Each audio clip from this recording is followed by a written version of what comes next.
झारखंड के पूर्व सीएम रघुवर दास ने मांग की है कि हेमंत सोरेन पर प्रिवेंशन ऑफ करप्शन एक्ट के तहत कार्रवाई की जाए। मुख्यमंत्री की जो 191(9)(a) के तहत इनकी सदस्यता तो जानी ही चाहिए, साथ ही साथ जो एक्ट कहता है इसको डिबार भी करनी चाहिए।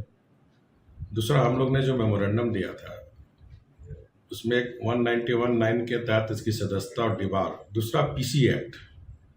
तो मेरी महामहिम से अनुरोध होगा, अरे महामहिम को अधिकार, इसमें किसी चुनाव आयोग से परमिशन लेने की जरूरत नहीं है। महामहिम अविलंब इस पर पीसी एक्ट केस करके माननीय मुख्यमंत्री पर पीसी एक्ट का भी केस लागू हो, क्योंकि ये स्वयं अपने भी भ्रष्टाचार किए और अपनी पत्नी श्रीमती कल्पना सोरेन को भी इन्होंने इंडस्ट्रियल एरिया में जमीन देने का काम किया। तो पद का दुरुपयोग भ्रष्टाचार का मामला बनता है, इसलिए पीसी एक्ट भी इस पर अविलंब लागू हो।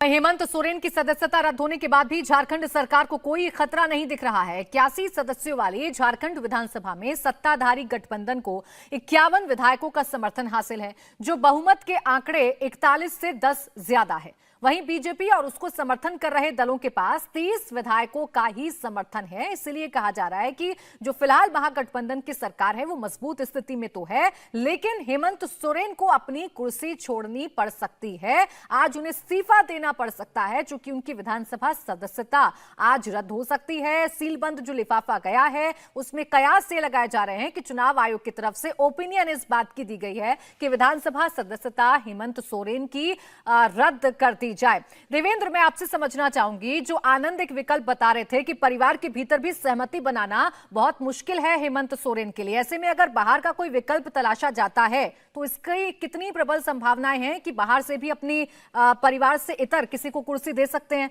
हेमंत सोरेन?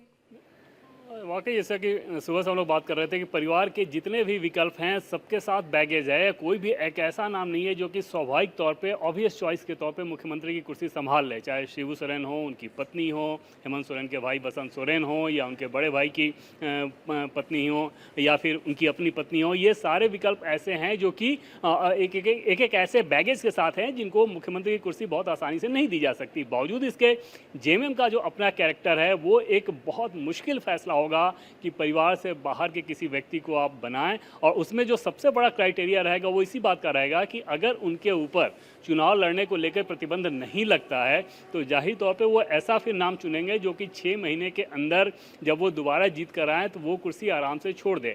बिहार के मामले में आपने को ये ध्यान होगा कि किस प्रकार से मुख्यमंत्री नीतीश कुमार ने तब जब जीतन राम मांझी को बनाया था फिर चीज़ें कैसे बदली। तो सत्ता में ये बहुत स्वाभाविक सी चीज़ होती है कि जैसे किसी पे भरोसा करके आप कुर्सी देते हैं तो फिर वो सत्ता का चरित्र उसको अपने हिसाब से हैंडल करना शुरू करता है।